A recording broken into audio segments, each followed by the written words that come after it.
So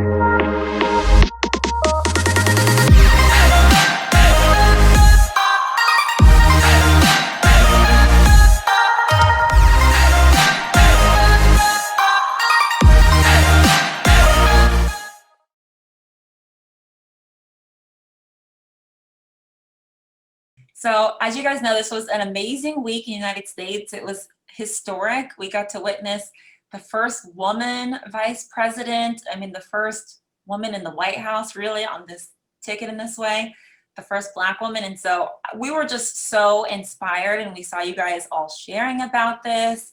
And yeah, I couldn't be more proud of our country right now. Kamala Harris keeps saying that although she's a first, she doesn't want to be the last or the only one. That's exactly how we feel here at Role Models Management too. We might be the first modeling agency on a mission, but we don't want to be the last, and we don't want to be the only. Our mission really is to spark that vision in people just like you to find a platform and become the change you wish to see in the world. 2021 is the dawn of a new era, and the most exciting part is that we, all of us, get to be writing the script of what's to come next.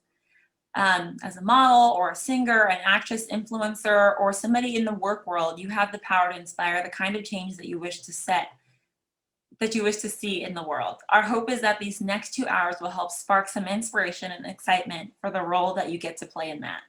To quote the brilliant Amanda Gorman from her inauguration speech on Wednesday, "There is always light if only we are brave enough to see it, if only we're brave enough to be it."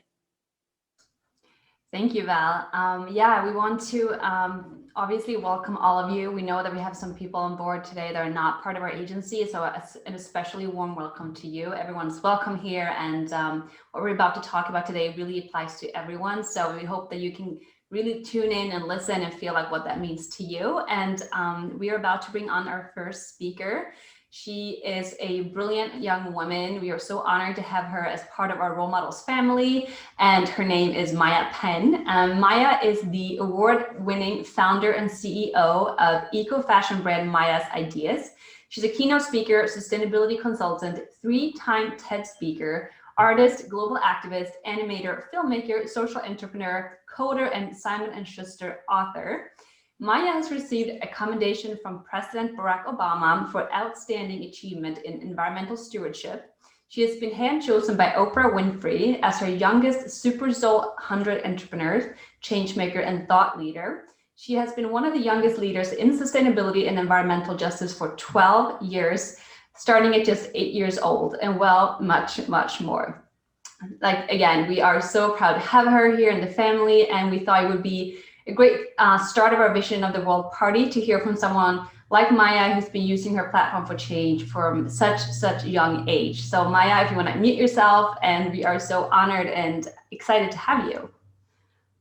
Thank you so much, Anne and Valerie. First of all, I want to say that I am incredibly honored to be a part of the Role Models family. I'm so super excited to be a part of this community, all of the work that you're doing to make a change in the world through art, which is one of the most, and art and media, which is like the most powerful drivers for change, is incredibly inspiring to me.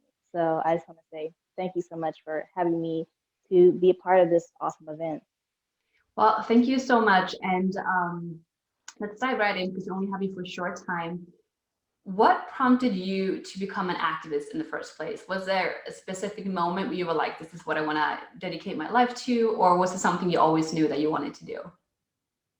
I've always kind of, grown up with a love and a passion for the natural world and for giving back to my community.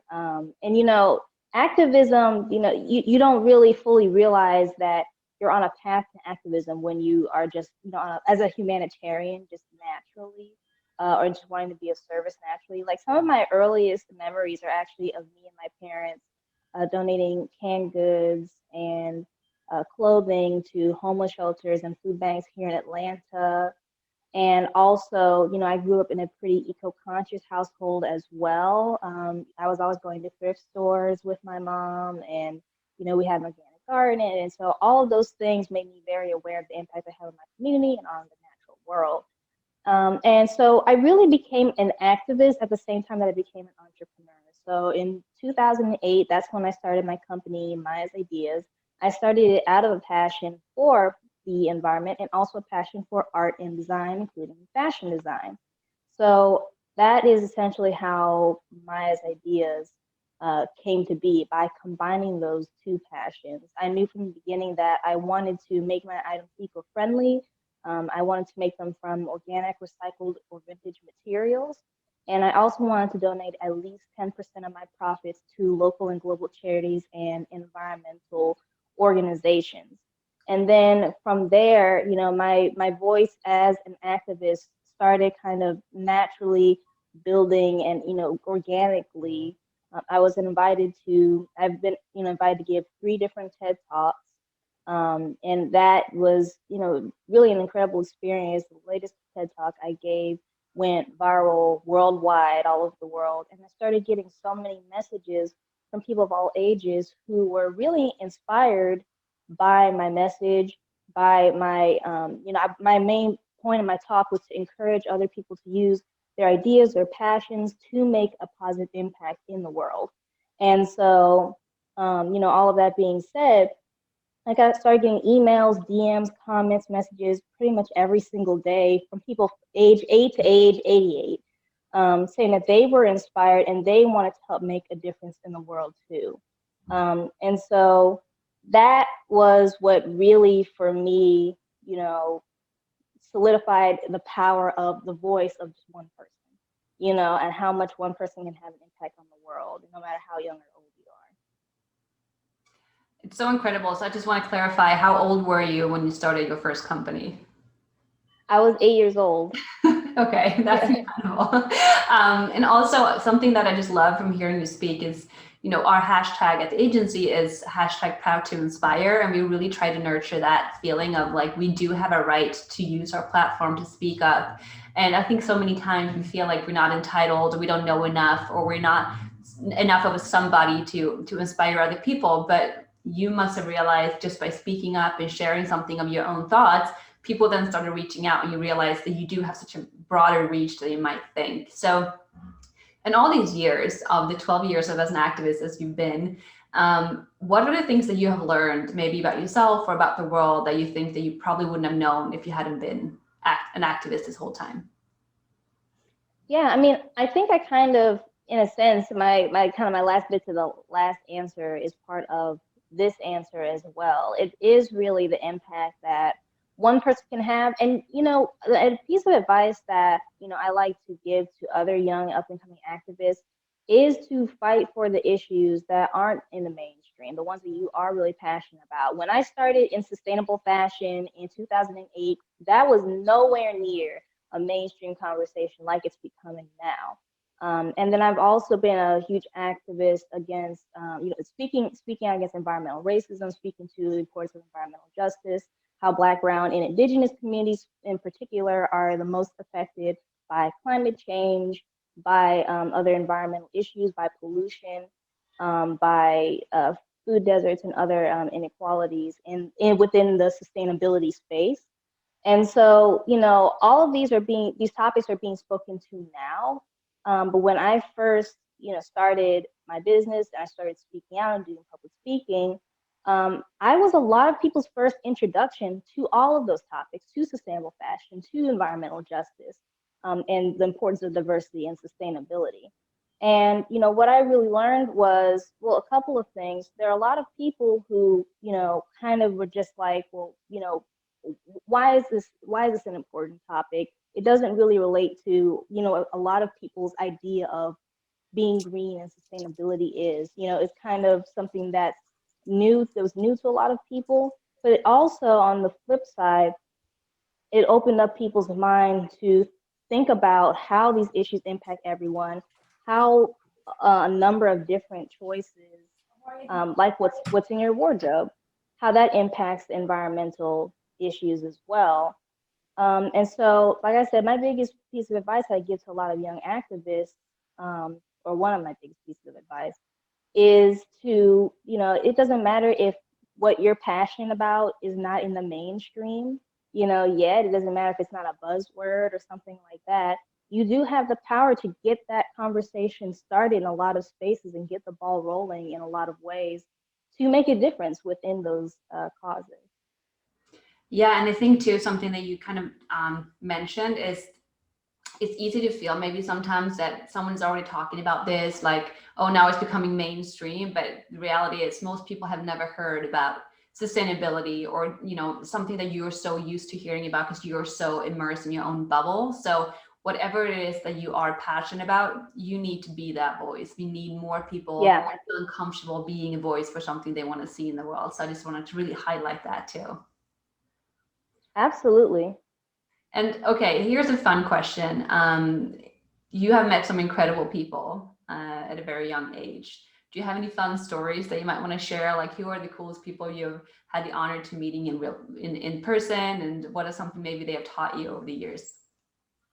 Yeah, okay, so some really cool, like a few people actually come to mind.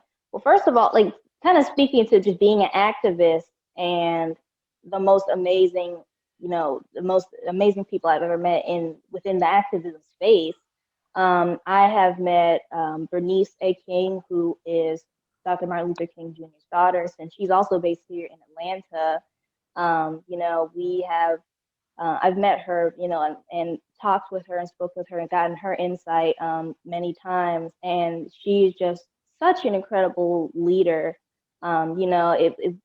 A lot of people probably noticed that this past MLK Day, there was also a lot of emphasis on a lot of the women within the movement, and also the people who are carrying the torch of his legacy. And she, for sure, is really just changing the world, really making an impact within civil rights and equality. So she's amazing.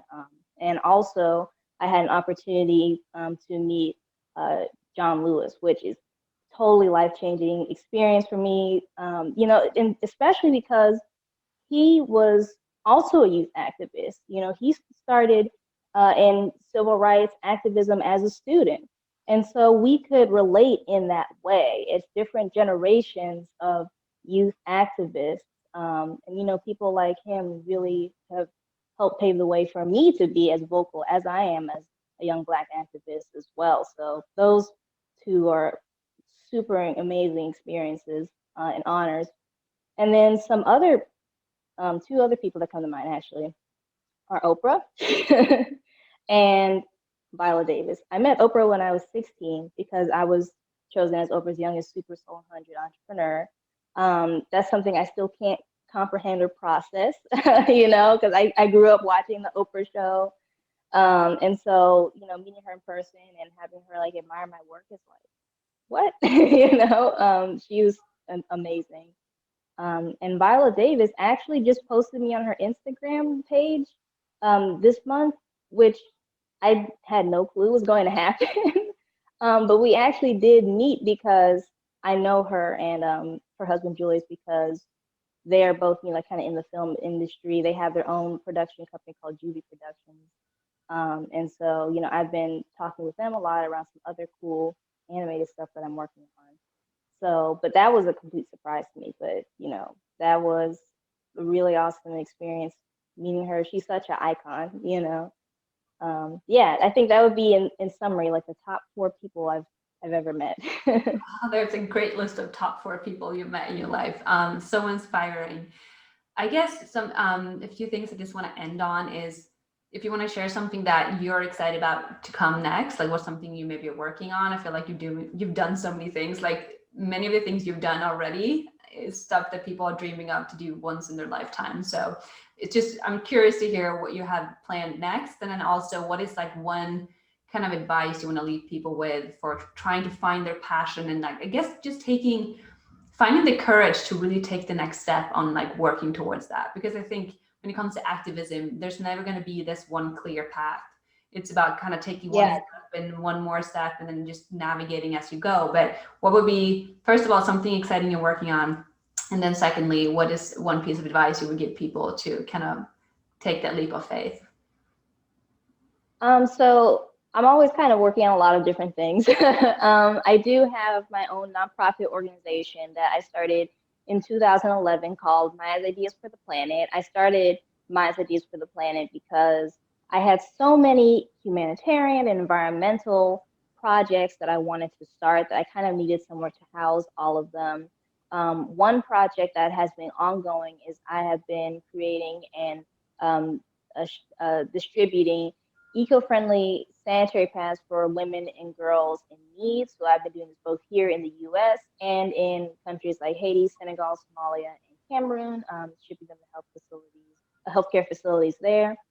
But then I also, I pivoted a lot through 2020 and 2021 because of COVID-19. We've been distributing masks.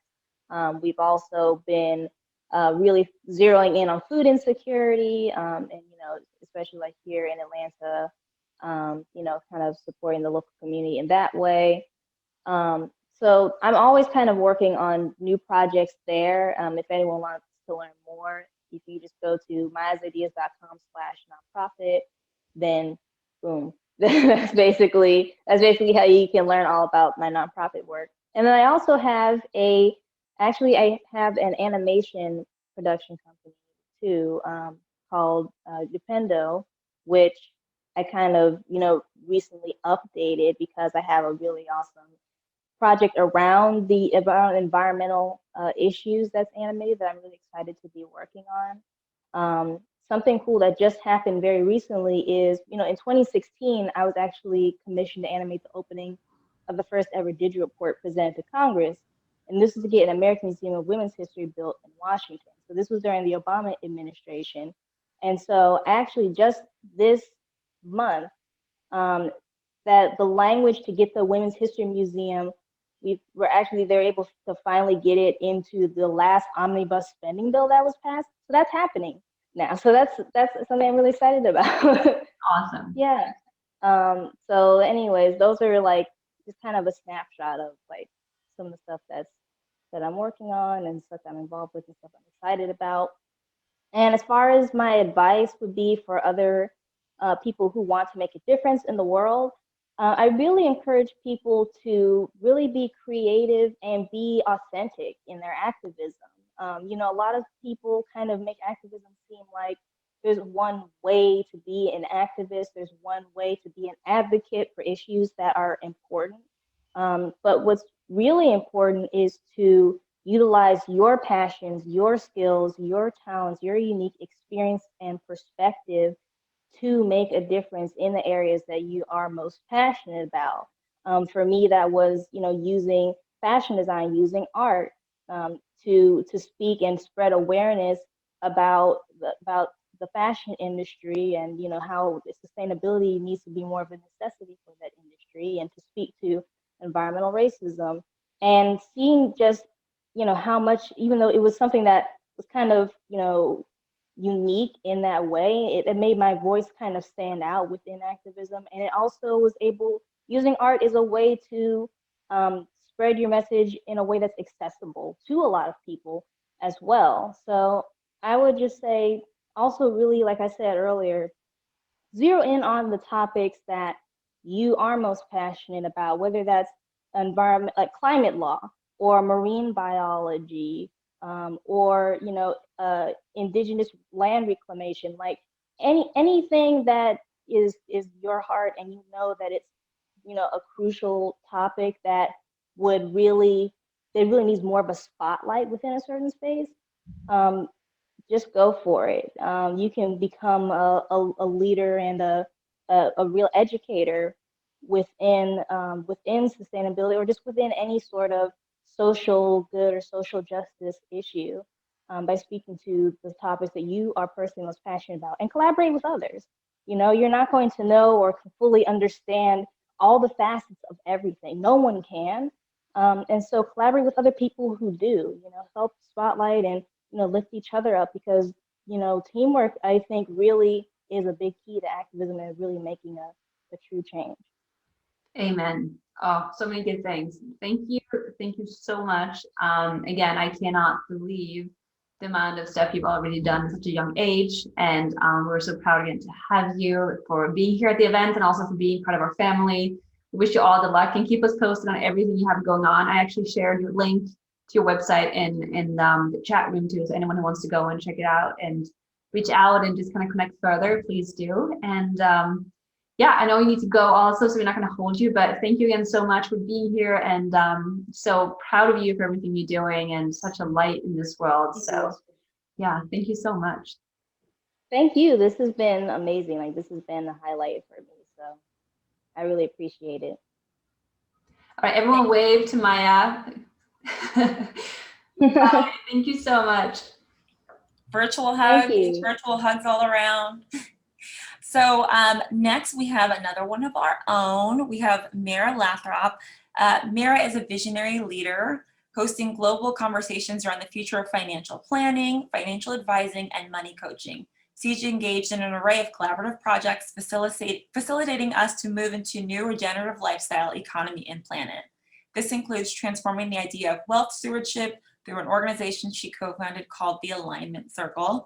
Mira has promised to help us set intentions around our money and guide us on how to set ourselves as possibilities for growth and manifestation. Okay, on to Mira. Awesome, thank you. Hello, everyone.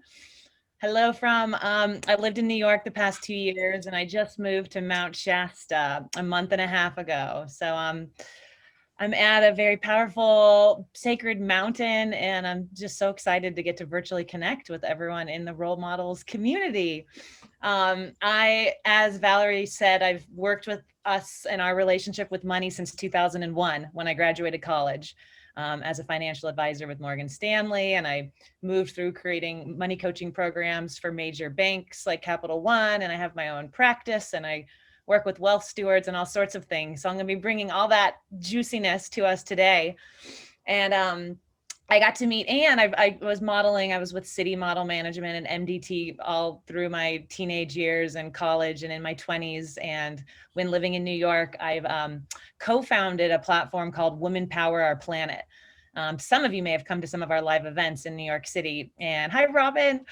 And we are just standing for all people, especially creatives and artists, to know that there's a way all of our resources can be in alignment with our values, with our beliefs, with the planet we know we're co-creating and responsible for.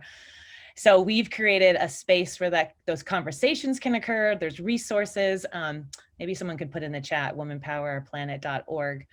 But that's a site where we'll be having more online events. And I launched a campaign called #BreakUpWithYourBank, which is actually when I met Robin, and her and a few of us with love and peace consciously broke up with our banks because they are invested in fossil fuels and things that we weren't in alignment with. And so those are just some sprinkling of some conversations that can happen ongoing inside of 2021. But today, inside of our, I think inside of about 10 minutes, I want to create a portal of possibility for yourself as a creative person, as an artist, as a model, as an actor, as an entrepreneur, as an activist, however you might identify yourself. I'd like to create a portal where we're shedding, completing, letting go of any way of being that may have existed inside of 2020 or in us, maybe our whole lives, that we do not want to take forward. So we're first going to take a couple minutes to get what I call complete. It's like closing the book, closing the chapter because you say so, because you've identified it, you put your awareness on it, and you can choose that. So, and we're going to share because of our voices are powerful before each other. So I want you, if you have a journal or something to write on, tune in to what way of being was with you last year that may have created some of the components of your financial life that you're just ready to be done with. So that could be knowing that we have tons of ways of being that are awesome and powerful, and we're going to keep those, and we're going to focus on all that juicy stuff. But first, I want you each to identify like a couple ways that you're going to complete. So that might be, I've been being insecure, I've been being avoidant, I've been being doubtful, I've been being distrustful, I've been being lazy, whatever it is. It could be anything, but a way of being. So not like a thing you did or didn't do, but a way you were being that you're ready to be complete with.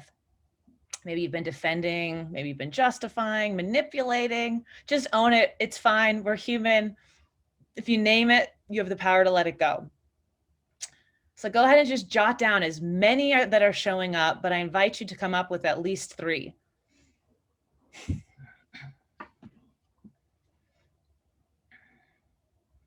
And then we're going to be operating with velocity and potency. So I'm going to invite you to unmute yourself and just say popcorn style, I'm letting go of blank, blank, and blank, or whatever one you have come up, right?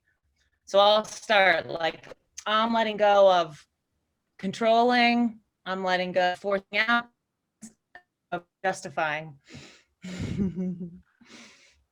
Okay, I'm letting go of thinking that I'm not good enough to ask for money for the things I'm doing. Awesome. Anyone wants to share? I only got 2 because I had to run and get a pen. But I'm letting go of the idea that I can't have multiple streams of income, and I'm letting go of being afraid to add to my savings. Awesome. Awesome. And since we have such a sweet group, I'm going to just call on some people, and hopefully you want to share, but if you want to pass, you can just say pass. So Charlotte.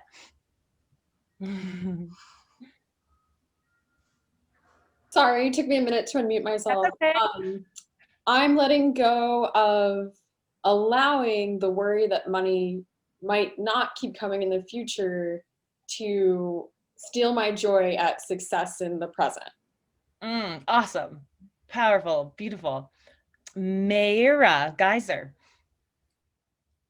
I am letting go of procrastinating, especially when it comes to things that I feel like I would do well at.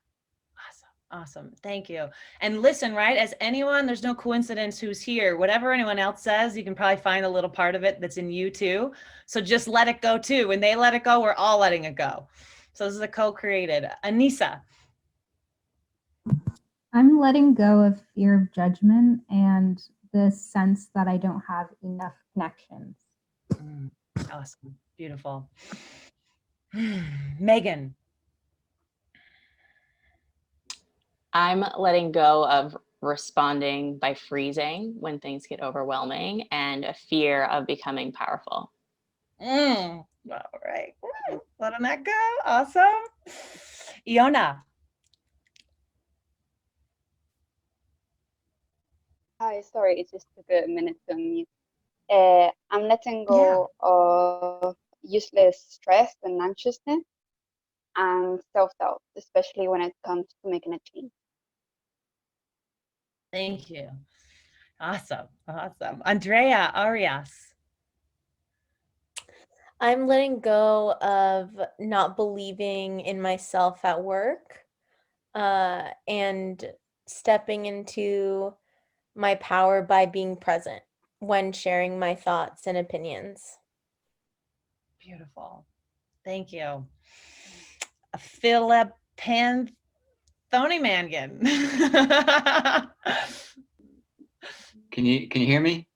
Yes. Okay. I'm letting go of being a perfectionist. I'm letting go of worrying that I'm going to make the wrong choice, especially with my money. And then I just end up making no choice at all.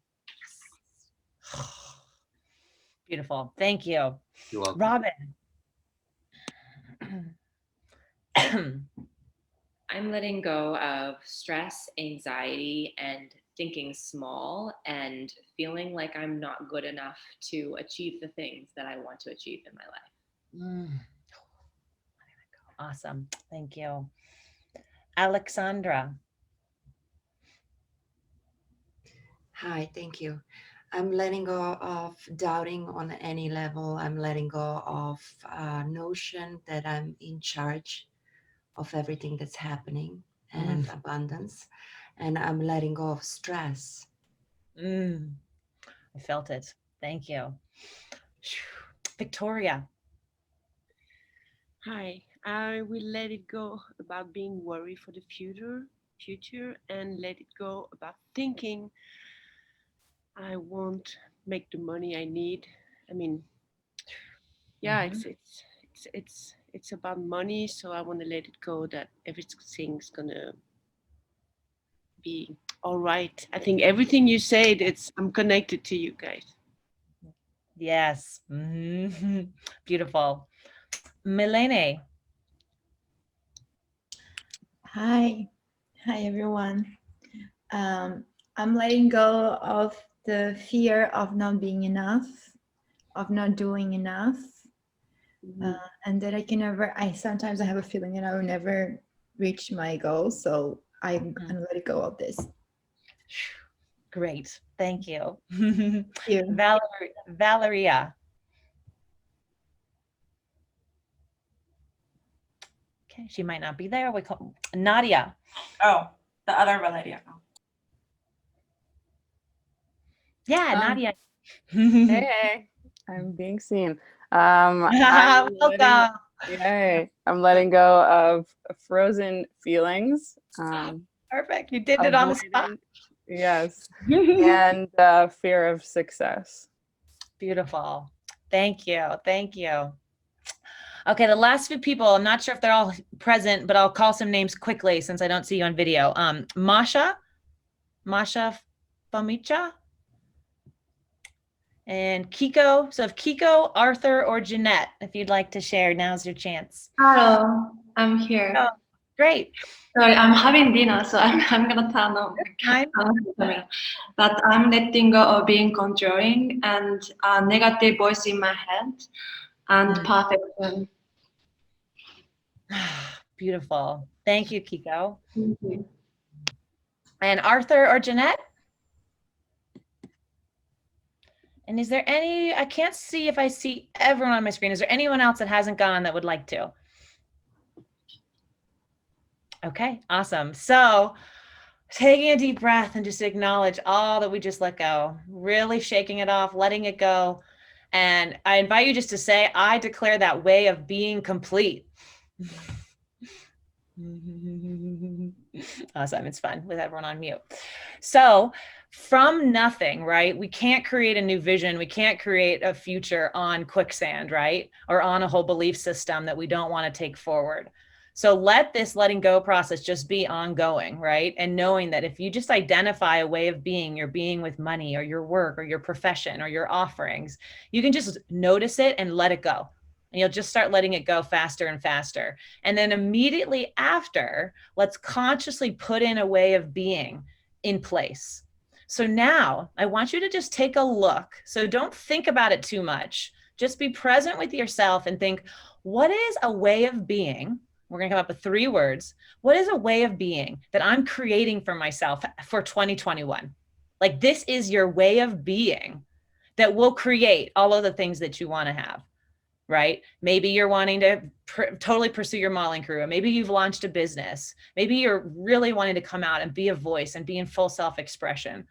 Whatever all those things are, just tune into the qualities of the life you know you want to have, the life you know you're creating for 2021. And we're going to create it just as a way of being. Okay, so go ahead and take a look. It could be anything like, and I'm going to have you each create a sentence that says, on the possibility of being blank, blank, and blank. So it might be on the possibility of being magical, deliberate, and clear. Might be on the possibility of being alchemical, forthright and steady. I might be strong, it could be absolutely anything. Just it's a word that is a way of being.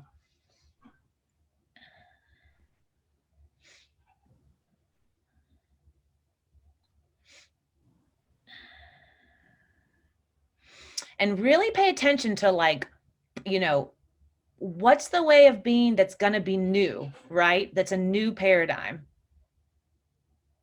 That will be creating yourself from nothing. Like you have no story, you have no past, you have no thing behind you that says how your life needs to be. We're not cementing your past as your pathway to the future. From standing from just nothing, it's an invention.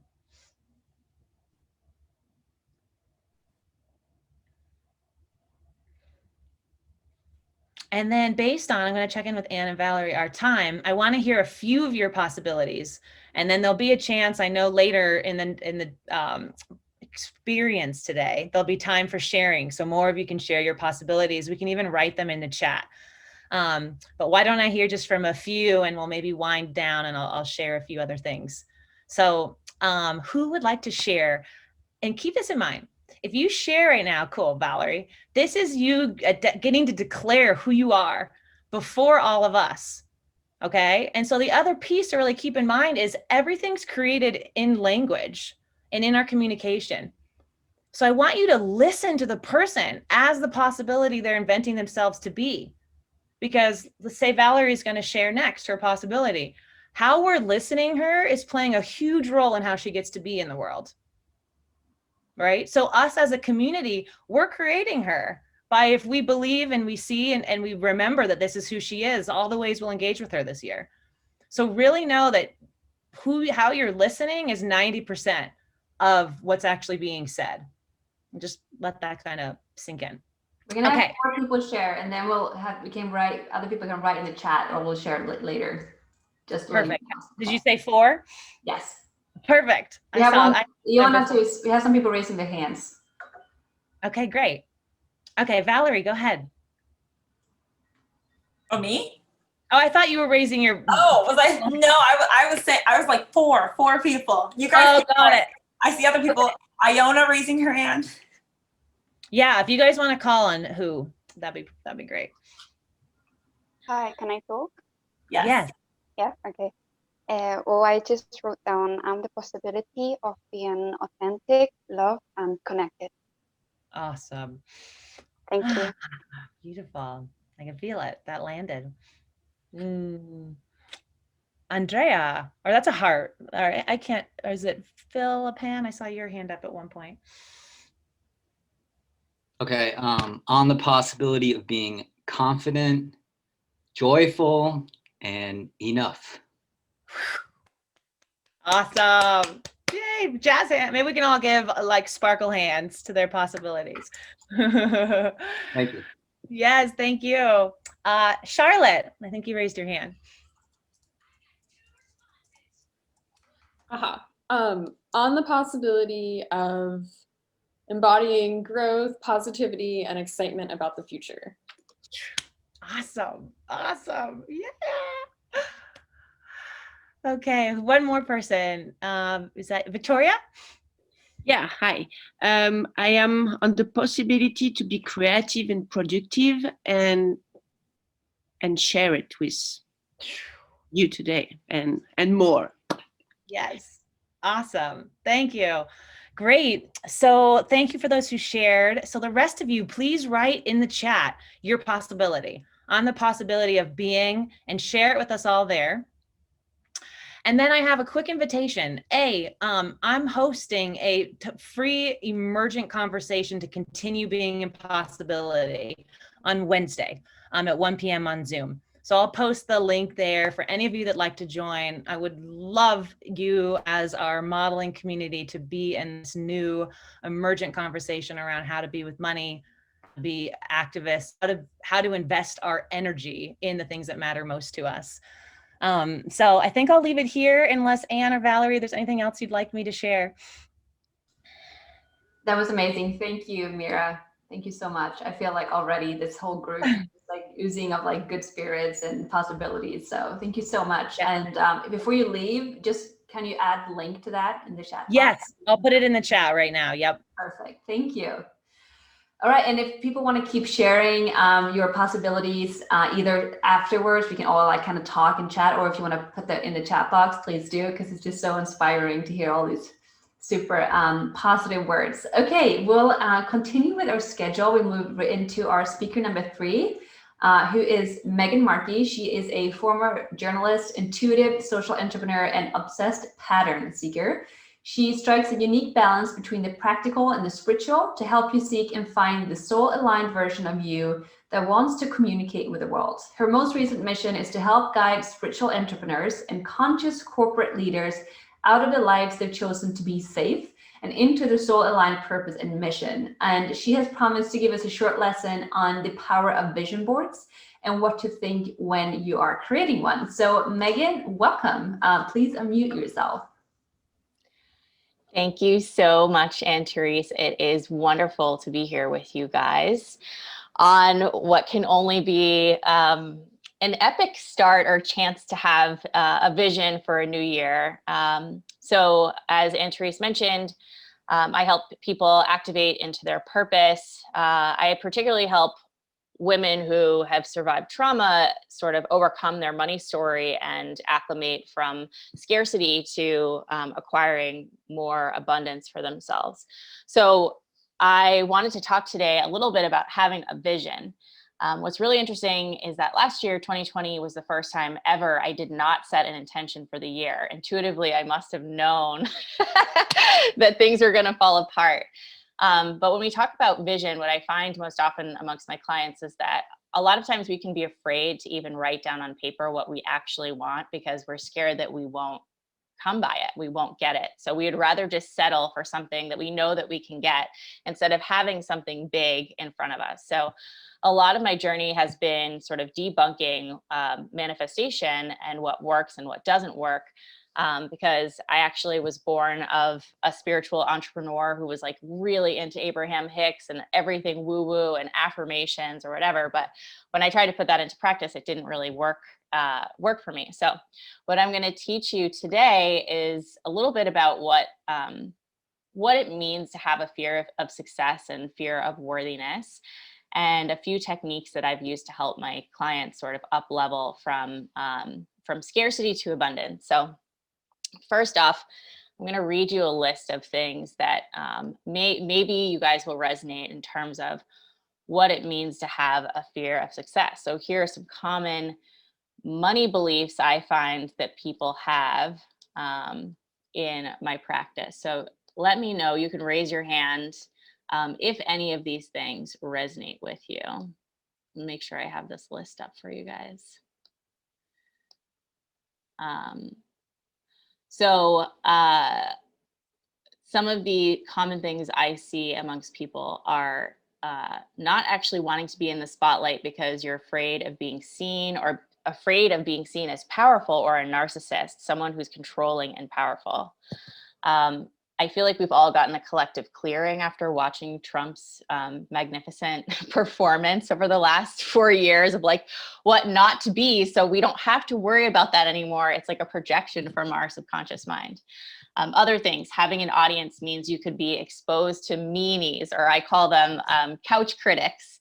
And a lot of my clients are so afraid to perform on social media because they're afraid of these people who like lurk in the corners, the dark shadows of the social media, waiting to criticize them.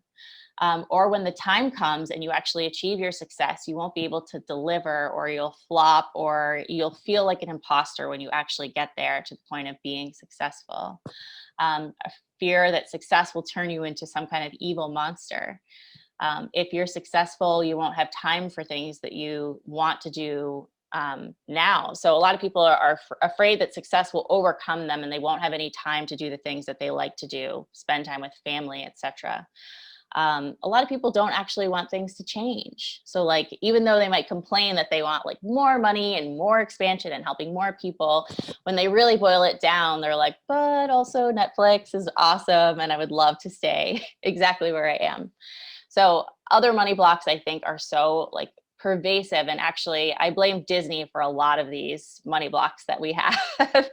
So believing there's merit in deprivation. I've never seen a Disney movie where there isn't some poor hero that like is merited for being like, you know, the pauper, and the person who's wealthy is, you know, evil. So think of Aladdin, you know, and we find this person to be heroic. So a lot of us play this story in our head and we'll make ourselves poor so that we can become wealthy, but then once we get the wealth, we'll make ourselves poor again, because that's where we're merited, right? We're the hero when we're poor. So another money block is putting everyone and everything before yourself. So that's like the Mother Teresa mindset, right? Like not taking care of yourself first, or building a business where you're totally depriving yourself in your personal life, but you're putting everyone else before yourself, because that's how you're programmed to be valued, particularly amongst women, but I also see this amongst men. Having no boundaries, or using your empathy in your pricing. So like when you go out into the world and you decide to negotiate your price, you'll like psychically tune in to the other person and try to understand what they can afford to pay you, instead of just saying like, this is the price, this is how I show up in the world. And this is how, you know, taking care of yourself first again. the need to be liked being so pervasive, and like if your money mindset is totally tied into whether or not people will like you, and so you'll like preemptively cut off angry people or anyone who might like be angry if you ask for what they were worth, for what you're actually worth, by stating a price that would like be universally accepted by all. I think if any of you resonated with any of the things that I said just now, you can raise a hand. I said a lot of things. So I want to show you something that I think is so important.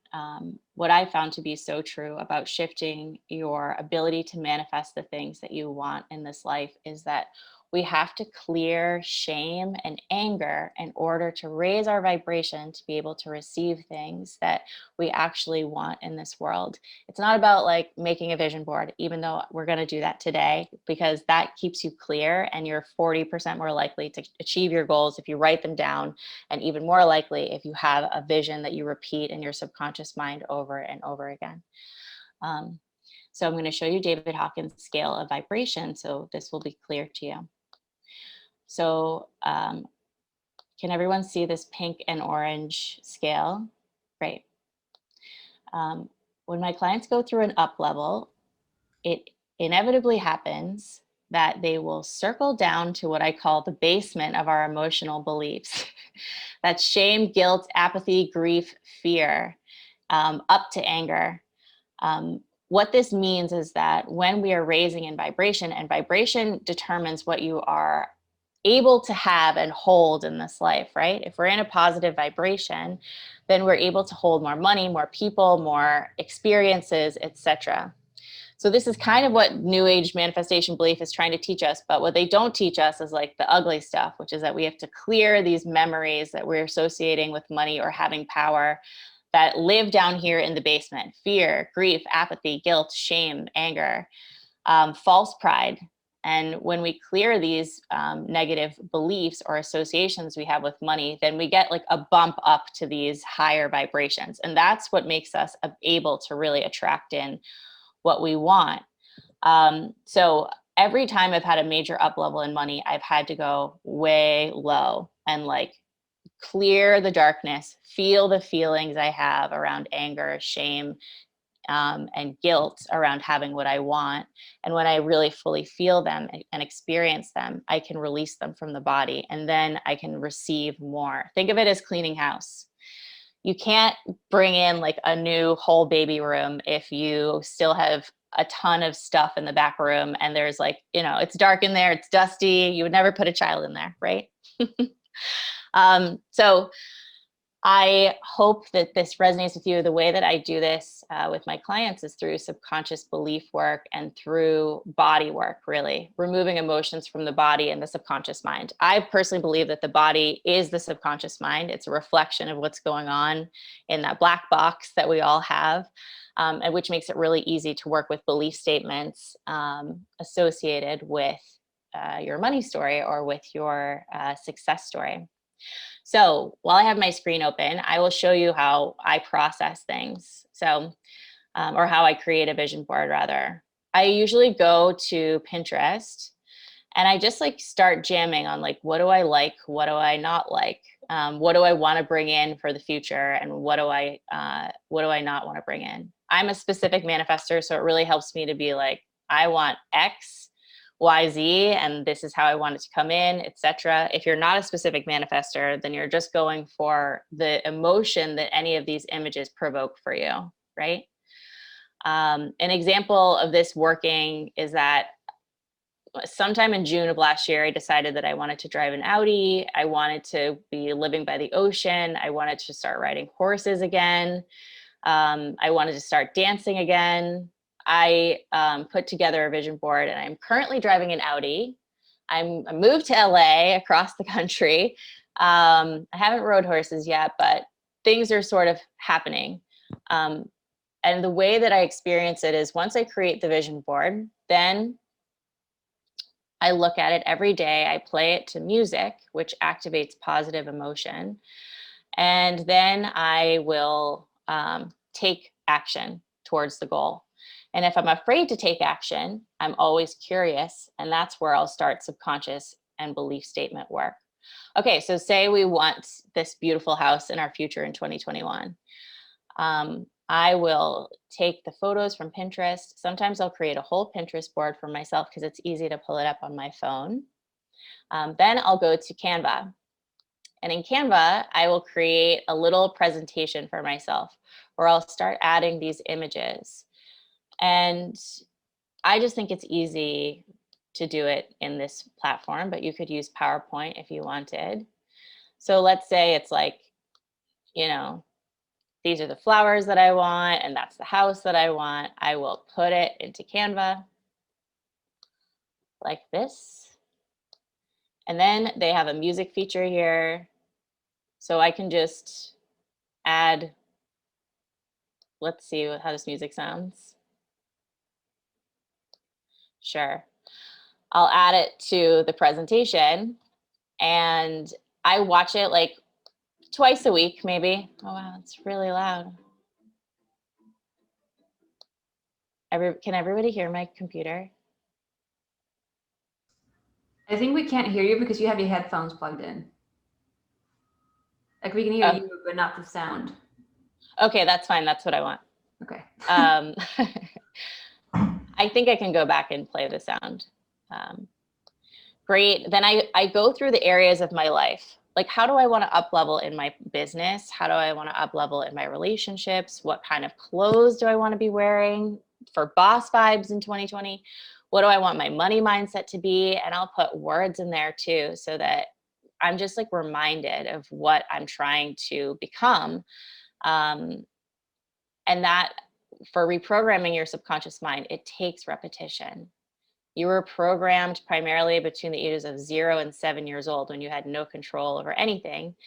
So in order to overcome those beliefs that become frameworks for how you understand life, you have to practice. And I think the best way to do it is by these images that you put together along with music, because if you like dance to this music while watching the images, or if you think excitedly about these images while watching the music, they're more likely to come about. This is what the movie industry has coined so well. Literally, it's like a $1 trillion industry here in LA, where they are buying time for your attention, because they know that when you're in a relaxed state on your couch and you're sort of numbed out because you're eating food and whatever, and you're watching movie images on the screen, you're programming your subconscious mind. Can I Okay. ask a question, Megan? So like, yes, please. say, you're in a state of mind, like, okay, this is what I want.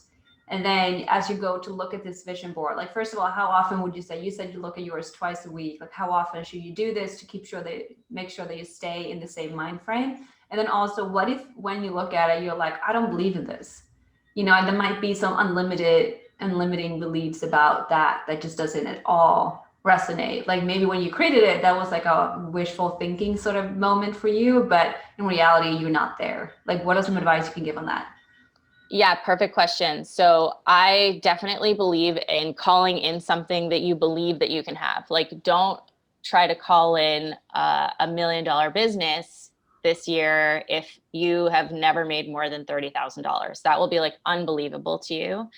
But doubling your income is really believable. And I think in order to make it believable, you want to find people who have done it before. So like a huge part of me starting this business that I'm in now was finding other people who were doing it and making the kind of money that I wanted to make, right?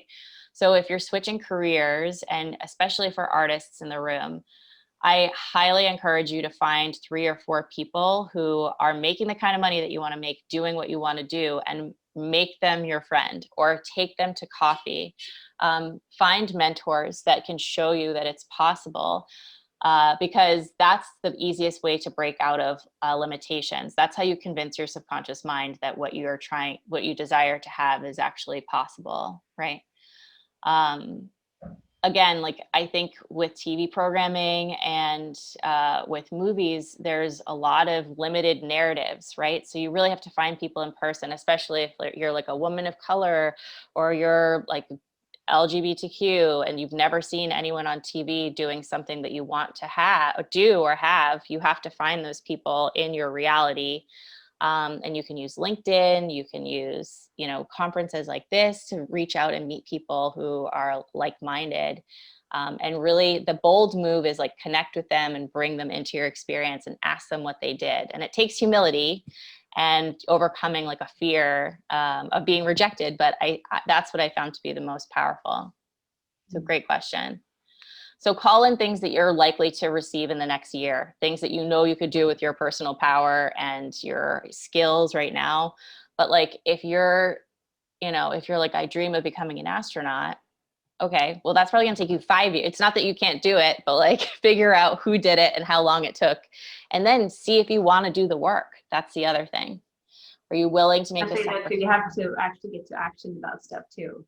And you have to take action. Yeah. Like a perfect example is when I met Aunt Therese 5 years ago, and you were just like, I have an idea that I might want to be a model. And then we came up with this whole like vision for your life. You took it way further. And when you said like, I'm going to start a company called Role Models Management, even I was like, whoa, okay. You're like so young. And I was like, okay, let's see. And then you did it in like 6 months. So like this person, Aunt Therese, is an Aries. She takes massive action. She doesn't just have a vision board. So you have to do that too. And you know what? She wasn't afraid to put the word out there. It's also, I feel like something that you've said is when you connect with other people, that's you, talking to the universe, talking to God, whatever you want to say. But when you say those words, it's powerful, because if I would not have said that I wanted to start an agency, and then Anne also said it to the same person, and that's how we got introduced. We are both just saying our vision and the right person heard it. Totally. Yeah.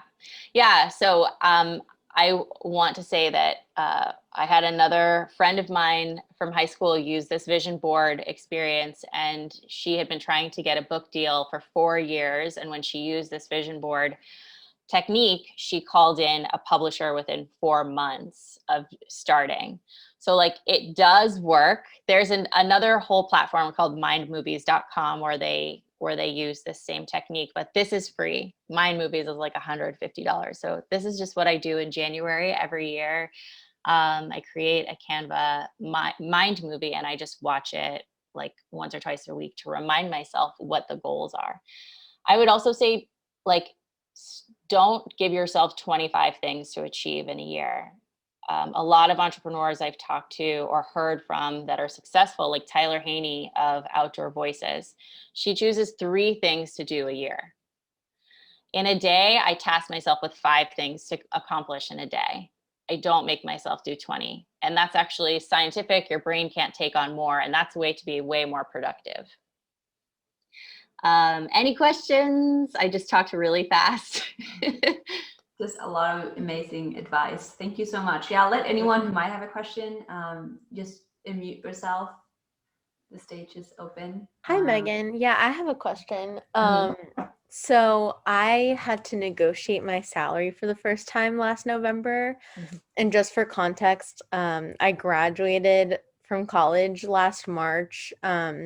So a lot happened last year. And negotiating my salary was like one of the scariest things I've ever done. I was terrified. On the inside, on the outside, I was just like, I want this. But basically, I wanted to ask you if you had any salary negotiation tips for all of us on the call today. So I don't actually. I primarily work with entrepreneurs. I've never had a real job. I've only been like a chief growth officer of a startup, or I've had my own company. But I have a client who specifically helps people negotiate their salaries. Her name is Sarah, and I will leave her information in the chat because she's a whiz at this one topic. Thank you. I No appreciate problem. it. Anyone else have any questions? I know, I guess a lot of people are just like trying to like dive into their vision boarding right now, but I saw yourself. I had a question.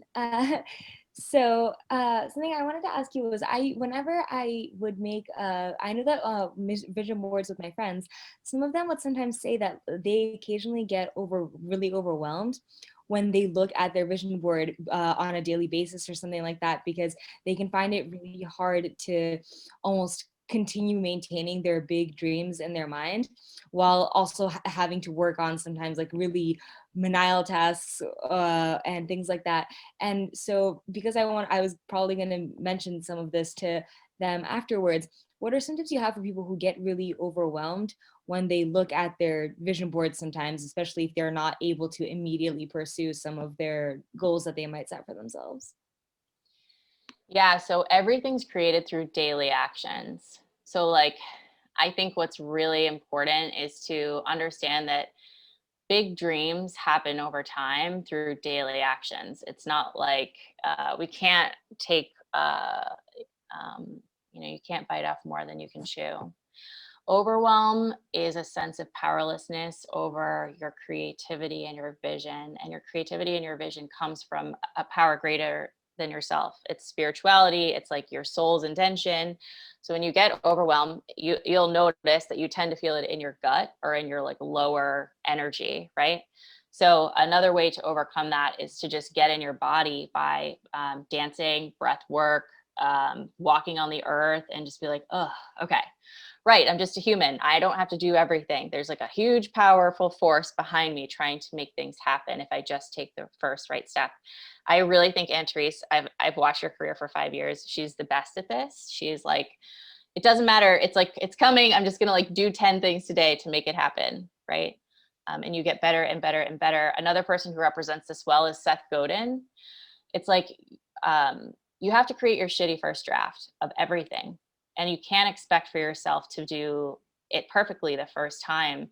A lot of us have parents who expected way too much from us, especially people who are ambitious. And so that part that a child would normally get from a healthy parenting, where you have a learning curve, grace period, where you're like, I'm not expected to be perfect until I've done this 50 times. And then I can expect a level of mastery. That part gets like deleted. And then it's like, okay, I have this dream and I have to be here. And we all try to like do this jump. And that's what causes anxiety and overwhelm.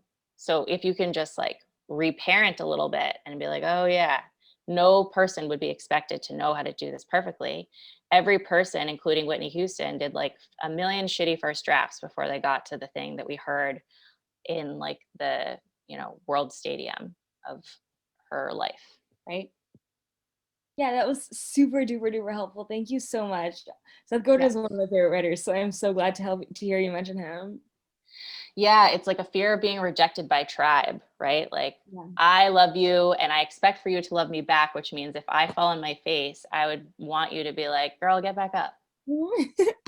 Not like, oh my God, that girl's such a loser. What's wrong with her, right? Like, we will all accept you when you do something imperfectly. Any other questions? Yes, I do, Megan, Victoria. Yeah. Hi. At the beginning, you were saying something about being seen as a narcissist. Mm-hmm. So what would you advise? I mean, where do you put this? What words can you put around that? Yeah, so a lot of my clients were raised by narcissists, including myself. And I think this word's thrown around way too much, but we can all understand narcissists as people who are severely separated from their core self and from love at a very young age, 0 to 2. They have major abandonment issues. So we fear becoming them in this irrational way. If you weren't severely hurt between the ages of 0 and 2, it's highly unlikely that you will become a narcissist. But the way that we fear it is like a fear of being rejected, a fear of seeming too powerful and misusing power. So most people who fear narcissists have actually experienced the reverse of power, in that they have been manipulated or abused by someone who misused their power and authority over them. So it's a fear of becoming your abuser. Does that make sense? Which we all have, because as children, the only way we can internalize and process the experience of being abused the only way we can process the experience of being abused, that's shamed, denied our truth or whatever, is to internalize it. We can't go and talk to a therapist for like 3 or 4 or 5 or 6, right? So we're just like, oh, there must be something wrong with me. Mm-hmm.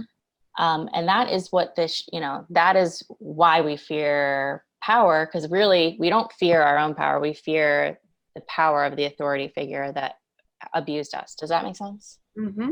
I hope I explained that. I also heard something, just because I feel like I'm in therapy right now for narcissistic abuse recovery. It's actually it's an actual thing, you guys. But they're like, if you have any fear of becoming a narcissist, it's not even possible. Like, if you're that self-aware, you're not going to become a narcissist. So if you're thinking, oh my God, posting this selfie is going to have people see me as this, like, trust me, you'll never get there. It's just not possible. It's not possible. Yeah. Okay. Thank you. Yeah. Any other? Oh, I see hearts. Thanks for the hearts. Hi, I had a question. Yes. Hi, Megan. I was wondering, when you start talking to the universe, as you said, God, the universe, whatever, and with these vision boards, would you recommend talking to the universe in a more like general manner, or specifically, like asking for specific things that you want? Like, how do you start? Yeah, so I would find out in human design if you're a specific manifester or if you are a general manifester. General manifestors use emotion. I also want to say that, like, at the end of the day, it's not about the stuff that we're getting, right? It's like the internal wellness of your emotional state is what's creating these things coming to you. So really, it's like manifestation is like a reverse healing process, because we're all externally motivated people. So like, once you get the thing that you really wanted, you will know that you've cleared some fear, anger, and shame from the past. Does that make sense? Yeah. Yeah, totally. So you mean like the actual feeling that you're striving for, not the thing in front. Yeah. Is that what you mean? Yes, you can know that you've acquired more alignment with your spirit and your purpose, and that internal knowing of your worthiness, which is really the experience that we're wanting by acquiring these things. Okay, thank you for your words. Yeah. Anyone else have a question? I'm just letting you know This will be one last question, and then we're gonna sorry, and then we're gonna go on, we're gonna move on. Okay, cool. If anyone has a question, just do like this. I see everyone in gallery right now. I think, yeah, we're, let me just see that I'm not missing it. Okay, Robin, you have one question. This wasn't exactly a question, but it was something that was just one of the serendipitous things that keeps happening for me right now, which was knowing that I was heading into this vision board party. Justin was watching something on Gaia, and they were talking about manifesting and vision boarding. And one of the things that she said, and I'd love to hear your input on this as well, Megan, is that the image should spark joy, which sounds cheesy, but it's like, it should be very joyful, and like your reaction to it should be joy. And if it's something that your brain thinks that you want, but when you see the picture, it brings up tension or any other feelings that aren't like joyful, that she was recommending, don't use images that your brain thinks you should use, but your bodily reaction is not actually joyful and about that. So what do you think about that, Megan? I think that's total bullshit. I think that if your body has some sort of tension or reaction, that's a really key learning for you, that you don't believe you deserve that thing that you want. And I think there's a lot of, just like period, the end, the drive in the New Age movement for you to like only experience like happiness and joy in order for you to like maintain this vibration. It's definitely a spiritual bypass. It is total delusion for us to think that we could like even achieve a state where we're not going to experience these lower vibrations. Like, I don't know if you've been around, but shit happens like all the time. Like, life can honestly be pretty random. And I think the tendency to want to use manifestation to control is like rampant. So like, I think it's great to have a vision, because this is you using your creative power and energy to create in the world, right? But you can't create it without clearing out like fear, shame, and anger in order to get there, right? Some of us has more work to do on that than others because of our circumstances, where we were born and what we were born into. So if you're just one like little follow-up thing, sorry, I know we're taking up time, but if you look at your vision board and you feel those, like you feel fear around it, or you feel it's like you're excited, but there's like, oh my gosh, there's aspects of it that make you nervous or anything like that, you were saying to like lean into that? Yeah. Fear is the door. It's like, if we are afraid of, and I also want to say that like, it's extremely common because of the way that we've programmed birth, which is the creation experience, to experience fear when you're really at the precipice of something exciting, right? We have like the same cocktail of hormones are released during birth as are during orgasm. But our understanding of birth is that it's dangerous. We should be afraid of it. It's painful. It's like we need like these people in white coats to take over and like, you know, give us a C-section or whatever. We've programmed pain with ecstasy. So if you are experiencing fear around something that you really desire to have, that's a really good indicator that this is like something that wants to come through you, and your body is like, this is going to be painful and it's scary. And you're like, yeah, birth, got it. Let's move through it. Let's breathe through it. Let's dance through it. Let's like get support. Let's have like people talk us through that birth and creation process, right? Like raise your hand if you had a dream that you've already created, a job or something, and before you created it, there was a lot of fear and anxiety. Yeah, it just doesn't, we could do reprogram, like the ultimate reprogramming would be all of us understanding like the creative process is meant for us to like heal and like have that experience of moving through fear. But all of us have done it. Every human on earth came from this birth experience that was like painful and exciting at the same time. That was super helpful. Thank you, Robin, for bringing that up. And I see where you were coming from, Robin. Like, you know, because I think maybe what you were also getting at was sometimes we think we're fed these images of like, this is what I should be wanting, but then the soul connection is not there. And I guess that's a different thing from like, you know, really wanting something and then thinking about what you want, getting super nervous or anxious about it. I'm huge on facing your fears too. The first time I walked the catwalk, I'm like, what the heck am I doing here? I do not belong in heels. And so I can really relate to like, kind of like almost crushing through that fearful experience. And that is how you almost get reborn. And then the rebirth in itself is such a healing experience. The more time you do that, you prove to yourself that you actually got this. And like it's only through those times in life that you grow and become someone new and start like really realizing yourself over and over again. So thank you. A super important thing to kind of clarify. So I'm glad we brought that up. Totally. Thank you so much. I took so many notes. Good. I'll leave my contact in the chat if you want to talk please, further. Everyone, this has been so helpful. And I know I feel like a lot of us have been talking about this and you just laid down the truth. So thank you. That's what I'm here for. Okay, so thanks so much. We're moving on now to our intention setting part of this event. So Sashka, who's one of my dear friends, I've known her for 6 years. She's a mother, mental health advocate, teacher, entrepreneur with her amazing line of oils, Jatan oils, which I used all through my pregnancy. Sashka has worked with organizations such as the Harold Robinson Foundation, aka Camp Ubuntu. The organization brings children who are at high risk for poverty and whose parents are incarcerated to a beautiful retreat and has them participate in 3 days of activities to awaken and nurture their sense of community, empowerment, compassion, kindness, and empathy. Sashka has been a guide for self-love and healing energy amongst adults and children. She integrates her dance and various yoga backgrounds with an in-depth understanding and application of mindfulness practices from Eastern and Western philosophies, leading with great compassion, empathy, and desire to serve each individual. She's been of service to thousands of children, adults, pregnant women, and families for the last 20 years. So now, Valerie, I love you. Thank you so much. I feel so special just being here with all you brilliant women and men. Thank you, Myra. Thank you, Megan. Thank you, Maya. Triple M, triple goodness. I'm really, really inspired. I'm not going to hold you long because I think you just want to lay your hands now on actual doing part. So I will just give you a little bit of what my work has taken me to, which is working with energy.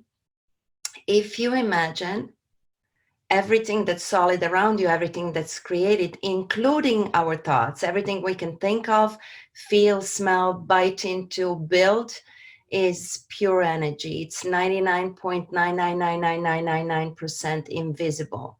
And even that 0.00001 of tangible stuff is also space and invisible.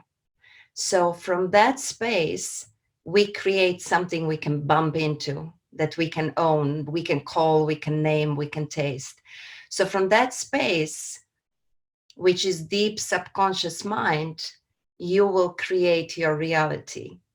And Megan, thank you so much. You touched upon so many things of this subconscious mind and how it can mess us up, our reality of what we are creating. And if we're not exploring it, if we're not working with our mind and subconscious mind in untouched form, in unworked with form, is going to get you into trouble like a puppy off the leash. It's going to rule you instead of vice versa. So to become the ruler of your own reality, of your own universe, of the larger picture, of the larger universe, to really have a substantial input, you gotta start with self. You gotta start on yourself. You gotta undo so many conditionings and so many things that have happened that you memorized or not memorized, that your subconscious mind learned to protect, to be able to shatter that and rebuild yourself, basically unravel yourself back into that purity of childlike trust and belief that you are almighty, because you are. Because you are. You are the only creator of your reality. You are the only one in this universe like you, nobody else like you. To come to that point, we have some work to do. So we're not going to do it today. Today, we will just close our eyes and dive deeply into that subconscious mind, which I'm inviting you to do with me right now. So before we start doing, give yourself 5 to 10 minutes with me, and then you can continue. So first we will close our eyes. I will guide you through visualization process and through guided meditation to access that subconscious mind, peel away any kind of judgments that you might have in the back of your mind from that same subconscious mind, and unfold the creative process that is always within you, always there, always available. The things that are standing in between what you want and who you truly are and where you are right now is yourself, nobody else. So we will clear that away, but by diving deep. Close your eyes, please, and allow to focusing on the breath to unfold. Let your mind just follow the breath freely. Breathing in, I know I'm breathing in. Breathing out, I know I'm breathing out. And then start recognizing that breath. Nothing else is apparent. Nothing else is in your reality. Just that breath. Breathing in, I know I'm breathing in. I'm relaxed in my body. I allow all the feelings that arise without judgment of myself or others. As I breathe out freely with allowing as well. Complete clarity and focus on that breath. Couple of more breaths just like that, breathing in and out, allowing yourself just to be, noticing where you're at today. We're different every day, moment to moment, we're different. who am I right now in this very moment? And now introduce to your consciousness, bring in the feeling of softness, gladness, gratitude for this moment that we're together, for this moment that as women and men together, we can connect this invisible, this energy that we are pulsing in each breath together for the betterment of the whole, for the betterment of everybody that's touched by our life and beyond through their life that we touched, you touch others as well. So everything is interconnected, allowing that breath to be breathed through you in oneness. That God that you are, the breath, the you, the us, the God within, almighty, powerful, you are. Just few breaths, knowing in clarity who I truly am.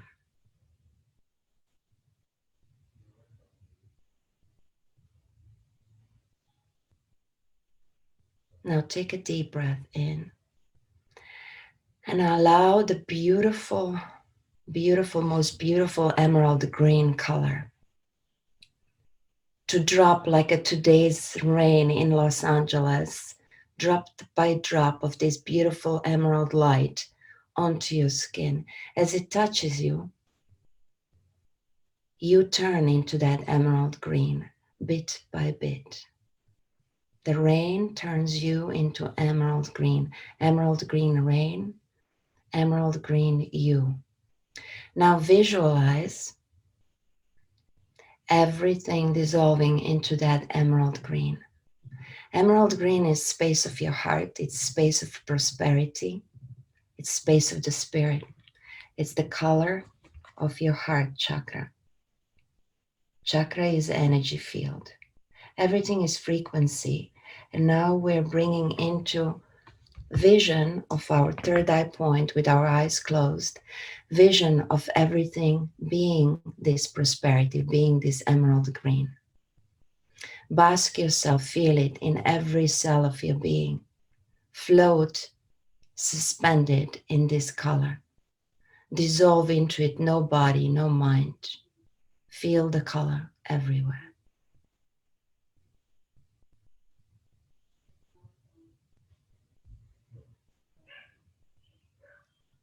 Now repeat in your mind after me. I am grateful for who I am. I am enough as I am. I am so powerful that every thought has a potency to become reality for me. I have clarity to discern what serves me and everybody in this world the best. I have clarity to discern which choice is going to bring the goodness to me, my prosperity, my family, my community, and my world, my larger community.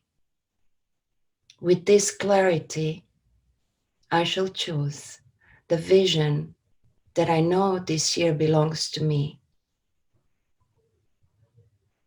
I shall choose with confidence. I should choose with freedom in my heart, freedom of love for that who I am, for that I have to offer to the world.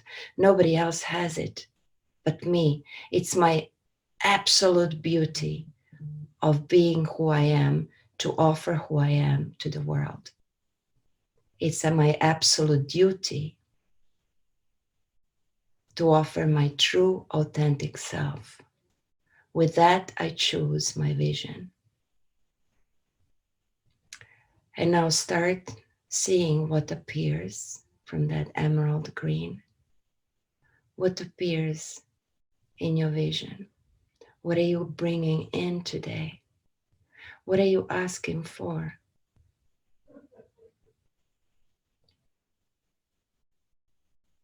See pictures landing into your vision one by one.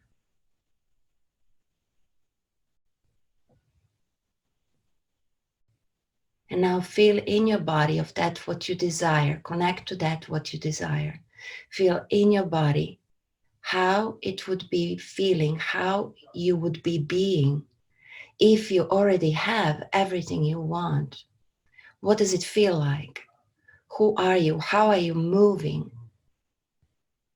What space are you choosing to speak from, to act from? See how you are enough. It's all in you.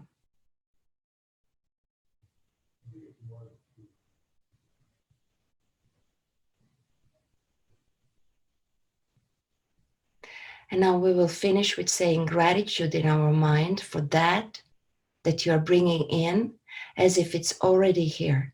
You have it. It's here.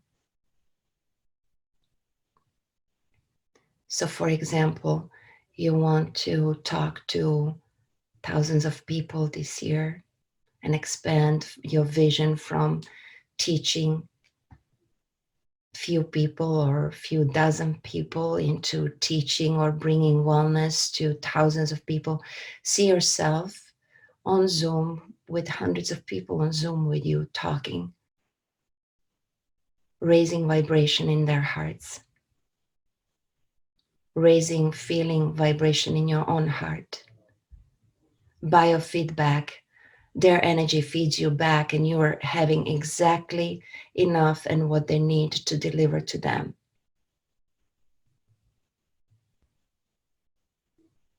If it is a vision of money, see yourself. How are you acting? How are you being in every situation? If you have tons of money that you wish for, how does that feel? Make it real for you and say gratitude as if it's already here. I am so grateful. I am so grateful that I'm enough. I'm so grateful that there is so much money in my life that I don't worry ever about it, ever. I am so disconnected on where it's going to come from and how it's going to come that it just comes. It's here. My relationships and the ones I attract and the ones I am in right now, they're growing so beautifully. They're exactly the way I want them. How does that feel? I'm so grateful for it. I'm so grateful for that beautiful, amazing job that I'm looking for. It's right here. I'm embodying it. I am a queen of my universe, the priestess of my destiny, and priest and the king. I am so grateful to be all that I want to be right now, right here. Now we're going to talk to universe. We talked all the time to universe. Inhale deeply, but we will say it consciously now. So choose one thing right now that you really, really want to become. Whatever that is for you, one word. Let's say that word is courage this year. Or let's say that this word is patience, or this word is feminine divine power, or this word is enough.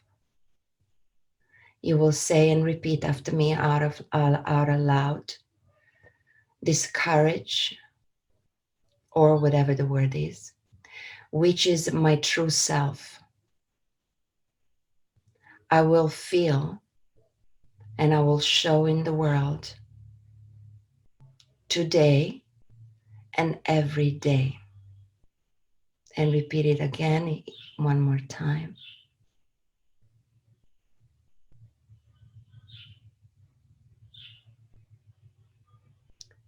And take a deep breath in. Exhale, press your palms onto your heart, bow your chin down to the higher self, to ultimate the one which is driving your vehicle, your destiny, which is within, that higher power. Call upon it every day. Prayer is when you talk to the universe and you talk from that space of laying down at the feet of the higher self what it is that you need with clarity. And good, bad, and otherwise, it's only our little human ego mind that labels things as good or bad. It's all in service to the goodness. So lay it at the feet every day, every morning, before you even put the feet down on the ground. Lay it to the universe, connect to it through the breath, and ask and receive. And be grateful and glad in your heart for it. Recognize in small things every day how blessed you are. Just for the mere fact you're breathing, just for the mere fact we're here together, how blessed we are. And with that, so be it. I love you all. Thank you so much. Amen. Namaste. Om. Oh my goodness, I like went into a trance. Okay. You want to create from that trance, darling. That was the intention. Thank you. Thank you. Any questions before I let you just do? Okay, I love you all. We should do it more often. Okay, yeah. I do teach very often. I'm actually taking women to retreat, but it's full. I filled it up in 3 days. I guess everybody's ready to go. Val almost joined me. Yes, but and she she's has another. joining. So I'll be putting that and sending it to the women who joined us today because it'll be perfect outdoor, socially distanced, Yeah. COVID tested. And I know a lot of people like me do, you know, our mental health is better when we can get together with people. And so she found out a way to do it that is safe, and that will be in California. And I'll be sending that information to everyone for the March event. And I'm doing it once a month. And the rest, if you want to do on Zoom, I'm doing twice a week. Practices like we did today, a little slightly different, deeper dive into working of the mind and subconscious mind through the ancient techniques of all people, not just these, but West too. I love you all. Thank you. And I'll leave with Valerie links for the Zoom.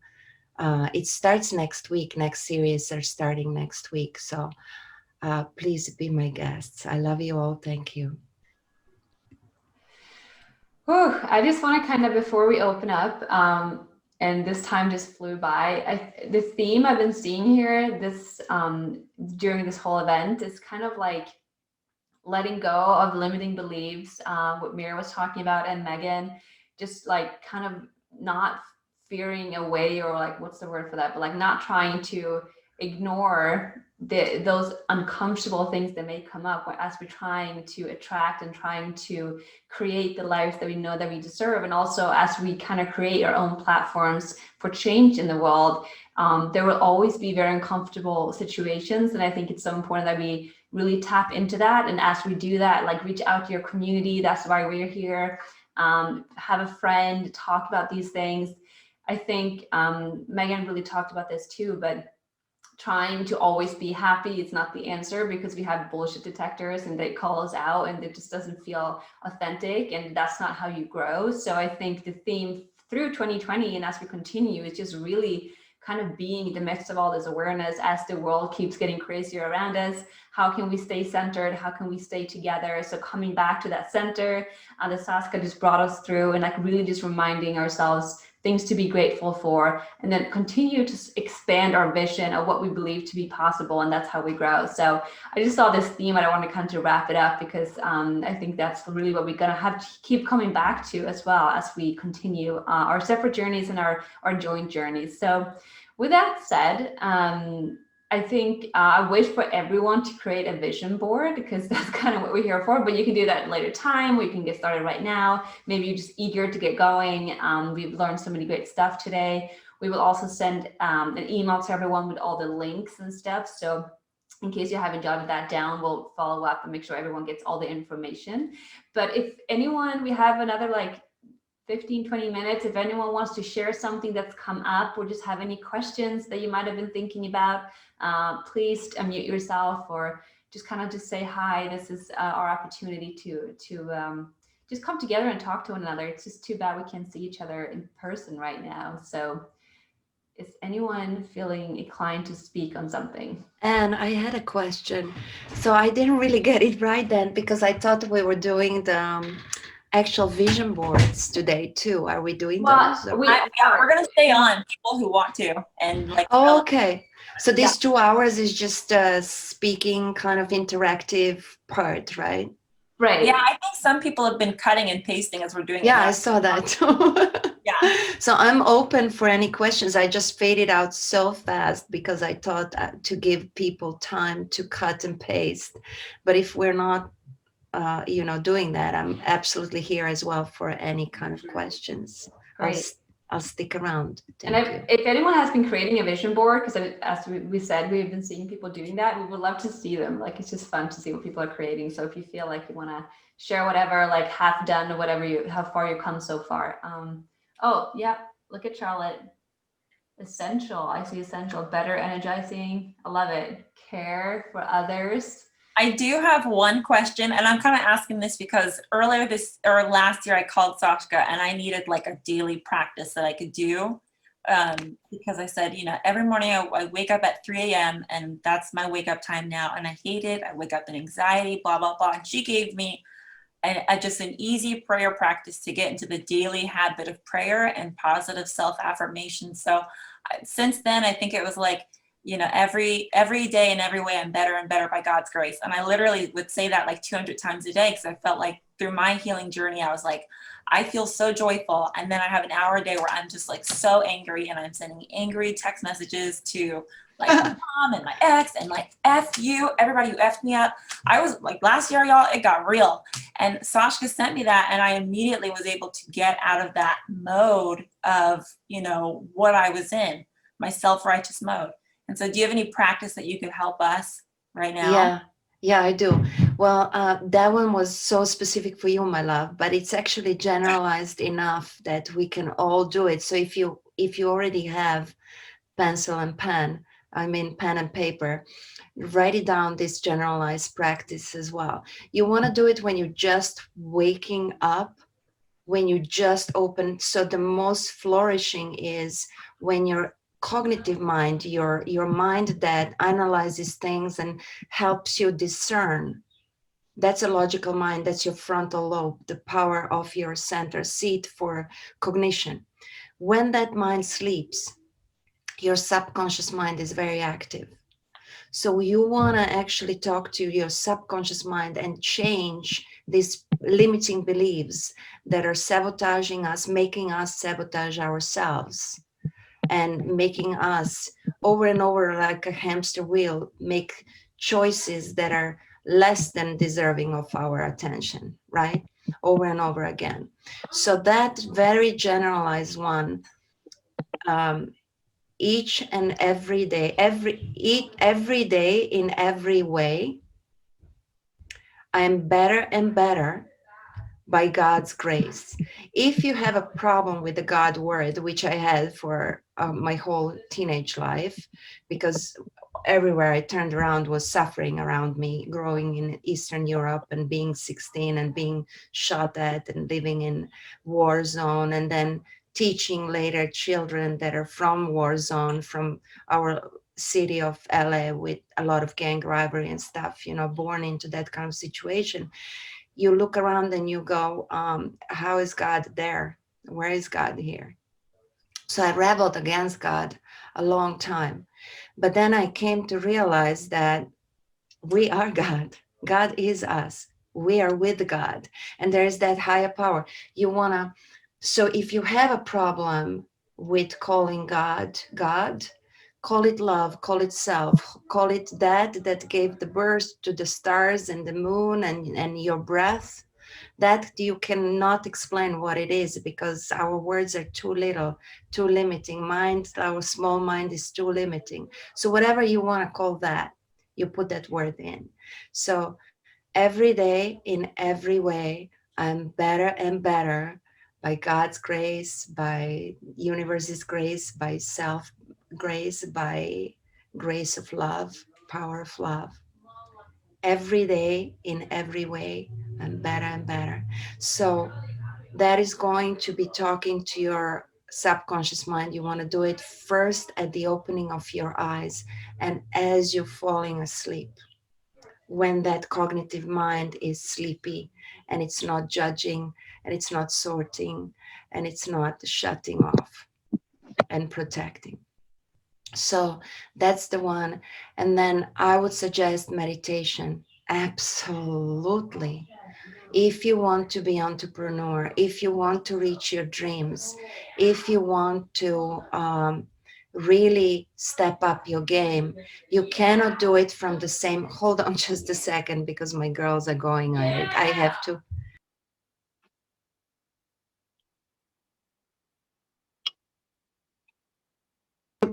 They said, oh, we just forgot. They always forget.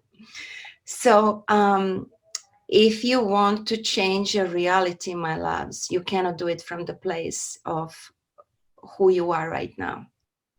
You have to change it by changing your everyday involvements with yourself.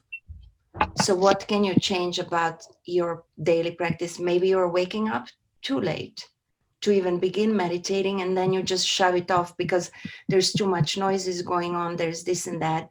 You know, Val's waking up so early, I'm waking up so early. I'm not at 3 o'clock mark, but I'm at 4:30 mark. And by 7 o'clock, when my kids are up, I have done all the work on myself, on my vision, on everything that I need to do. And that's, you know, those early hours are very, very potent. The early hours are the most important. So I would say rise early, go to bed early, because between 10 and 1 o'clock in the morning is your best time of the sleep. The most restorative, regenerative, healing times for your mind, body, and the soul is those early sleep times. You want to hit that really every night if you can. So those two things are crucial: early rising, early sleeping. Meditation, absolutely crucial. I would not even dare to walk on this planet anymore and be the mother to these beautiful children. One is transgender child of 16. The other one is special needs child with Down syndrome of 19. They have absolutely no limitations in their mind about what can they be and reach in this day and age, as the world reflects to them how not enough and not good they are, because unfortunately we're still in dark ages on that level. So it's up to you, my loves. And the work is not in reading and hearing all the time. You know, the work is in your hands. It's, you gotta embody it. It's not enough just to hear us speak. You have to do it. That's the doing part. To be and just be and allow and dissolve and recognize that dark side of our human conditioning and existence in an instant, and not act on it, not sabotage yourself. You must do the work, daily work. So meditation, early rising, early sleeping, affirmation that I just taught you, generalized one, and then I would suggest specific one as well. See what it is in your life that needs work the most, that one thing, and then put that into the word. For example, if you are anxious and afraid a lot to meet the new challenges and new self, new jobs, new auditions, then your word is courage. This courage, which is my true self, I will feel and show. Show meaning just be it, right? Today and every day. If you get agitated a lot and angry and you snap at others, you want to work on your patience. This patience, which is my true self. But don't do it just with the word. Okay, let's do a quick practice. Are you open for a minute and a half of practice? More practice? Okay, good. Let's do it. Close your eyes. Everybody wants to stick the finger out in fuck you finger, excuse my language, many times a day because we get agitated. Know and allow yourself to be authentically real with yourself. Don't suppress that. You are human. You lose it. It's okay. There's a lot of things to be able to lose it at. We just need to know how to channel this energy of anger. Anger can be power. The Clash said it a long time ago. So use that. But we don't want to go around the world when we want to be high functioning women and men and entrepreneuric, not to know what to do with this anger, right? And this agitation. So let's clear that, and I will give you a quick practice for that. Eyes are closed. Recognize the breath, just like we started before. Breathing in. I know I'm breathing in, breathing out. I know I'm breathing out. And now say the word patience. Patience. Keep repeating it. Let it land inside your being. I usually use the word Om as well because yoga is my background and meditation is my background. So Om patience, or just patience. Om patience, Om patience, Om patience, few times. Let this feel in your body, this patience, let it fill you up. What does it feel like to be patient? What does this word entail in your body when you are patient? How does it feel like? And now bring to your mind a very recent or very impactful time when you lost your patience. How did that feel? And then quickly you're going to change the ending. So imagine that person, that relationship, that occasion where you lost the patience, and this time you're not going to lose it in your mind. Visualize introducing patience to that occasion. Change the ending and feel in your body, how did that feel? That space, that love, that freedom, that space of having a choice in that moment because you're not reacting. How that affected you on body level, how your organs are calm, how your blood is not boiling, it's calm, how your heartbeat stayed rhythmical and calm, how you feel spaciousness of love that you actually can even help this person in this moment, even if you're not choosing to, or you do, it's up to you. You have so much space, you actually have a choice. How does that feel to embody the patience? Now see how that affects the other, how their reaction subsided too, it softened them. How you are actually in control in this moment. How actually you can even better this situation. You can come from your heart rather than reactive mind. Embody that, feel it. And now we're going to conclude it with the words that I taught you already. You will repeat after me and feel it in your entire body. Believe it, believing that this practice can really substantially change your life. This patience, which is my true self, I will feel and show today and every day.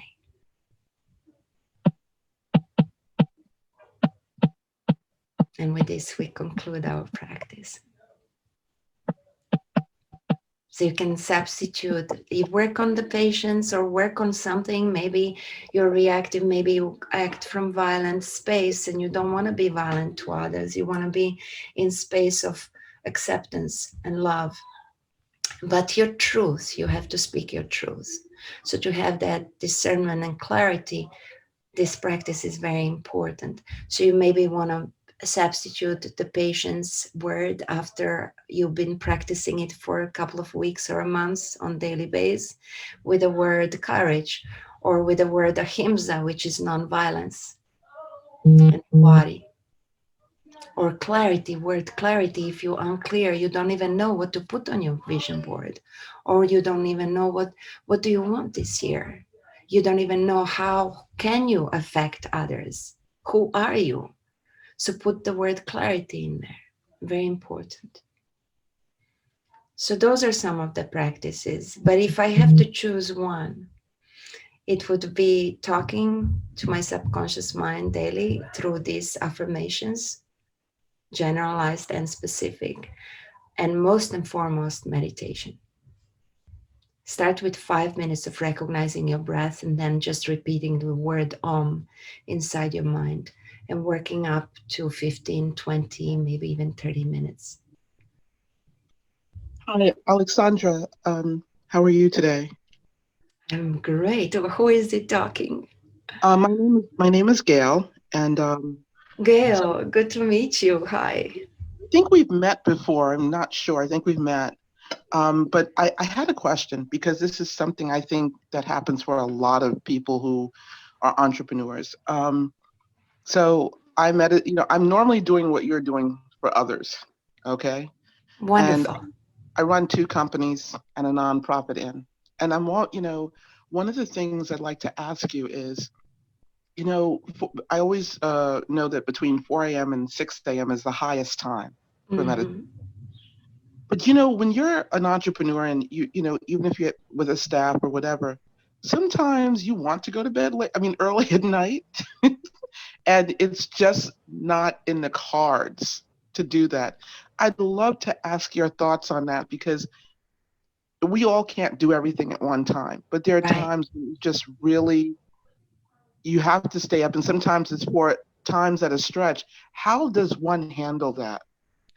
Oh, Gail, what a beautiful question. Same as how does one keep this peace of mind and meditative kind of approach in the world that's freaking out around you, right? It's a similar kind of question. How do we utilize this that we have and know into the world that's so much of duality? So I come from the place where I have worked tirelessly, English, tirelessly into wee hours of the night.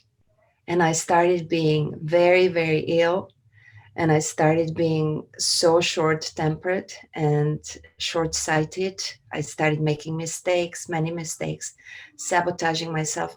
I came to the point and I came to realize through my own self doing that it's not serving me and it's not serving that I speak with, those people that I speak with. If I have no rest, if I don't wake up early, and it's just not serving anybody. So I convinced myself in my own practice that for the betterment, because it's always easier for me to do it for others than myself, so I have to put it in a bigger perspective. I realized to myself that I'm in no good if I haven't done my meditation. I'm no good if I haven't worked on what I'm preaching. I'm in no good to be in charge of others and tell them what to do if I haven't really given myself padding to do from that place, right? So to me, it was life and death, really. I had to change something. And I changed it just recently. At the beginning of last year, I've been working on it the whole 2020. So it's not it's not an overnight thing. The intention is everything. And then small things that you can put forward, small steps of change. You can't write the book all in one go, right? You have to do it page by page, word by word. So I'm listening because I have been doing that, and but until I just heard you now, it started back up again in the last, I would say, 4 days because I have a tooth that's loose, and I was like, I'll go to the dentist. I'll go to the dentist, and what I end up doing is almost being rushed to the hospital in the last several days because I had a fever. They thought I had sepsis. And, I'm taking antibiotics now and I'm in pain still. But there is a difference. It actually, with my body like this, my body had me shut down and sleep. Mm-hmm. I was sleeping. And so I really understood that. And I just basically told people, I'm sorry, I will not be in communication with you. They said, well, what about your staff? I said, we're all going to take a hiatus right now, right in the middle of everything. And they said, I have global advisors that haven't been contacted. And I said, we're stopping because we were trying to keep up with 2021. We need to go for it now because you know what 2020 was. We did all this planning. Oh God, I love it. Last 2 weeks, I have just been, my body said, that's it, and I got scared because it was going from my head to my feet. And I just said no. And I didn't know it was the tooth going through the bone, like the bacterial. And so I'm still there and I get it taken out next week. So what I chose to do is this weekend, I said, I will get everything, just what you said, Alexandra, just what I want for my life, get all that done this weekend. And then for the rest of the month and half of next month, I'm going to take care of myself. And so we have all the social media and all everything just taken care of. So, and all the contacts and all that I've asked my other partners to do, because I just really get that I want to be around here for a long time. Yes. And, so that's Amen. Yeah. We need you, Gail. No, but I mean, Alexandra, I really thank you for, what you're sharing. I don't know. That's all I have to say, but thank you. Gail, I wonder whether, because your voice sounds familiar as well, I wonder whether we met up there at the Harold Robinson Foundation. Did you come with anybody up there with the Inner City Kids? No. Do you know Leora Edut? Mm. Goddess on the Go? The what? It was called Goddess on the Go. Goddess on the Go, it sounds familiar. We met before. We definitely did meet. Yeah, you seem familiar even through the voice. I really, really appreciate what you are sharing, because that's it. That's exactly it. It's the embodiment of everything that we know works, but then how do we make it work for us and others through us? So the patterns take time. And if it took lifetimes to do things certain way, and I got to tell you something, everybody, right now, which is real. Up until 2021, we were in the age of Piscean age, which is all about comparing, judging, male energy of not enough, and in angular kind of treatment and a personality and all of that. We're moving. 2020 was all about disintegrating all of that for the last 2000 years that we came to. Wars with each other, cattiness, and who is better than whom. Wolf, a lone wolf, I will do that, I can do that on my own, blah, blah, blah, blah, We changed that, disintegrated, and it's reflected in our society big time. Everything, shit is hitting fan on every single level. Excuse my language. So now is coming together. 2021 is about, you heard it before, Aquarian age, but it's all about divine feminine. And for any man on I don't think there is any left on our call here today, that means also divine feminine within masculine body. Divine feminine, which is the goddess self, which is that knows how to be nurturing and how to build the words and worlds and create the world from the space of love, from the space of softness, from the space of allowing, from the safe space of knowing your power, not others to tell us who we are, to know who we are. And from that space, we have to change how we have been being before up until 2021, because it wasn't working. And we have forgotten about so many others. That's why I tend to work with communities that are, like Inner City Kids and gang territories, and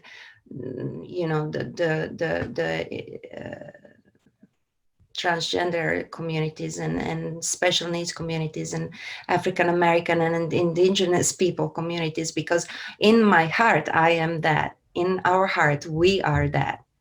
And we have to really truly treat ourselves differently to be able to help others from the 2021, because it's not the age of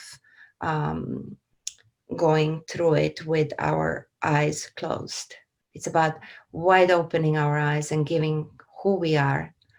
But to be able to give who we are, we have to really do the practice. We have to be priestesses on daily basis. We have to do the practice. So we have to change things. I'm just What, sorry. I just be running over time, so we're gonna have to cut this short. Oh, sorry.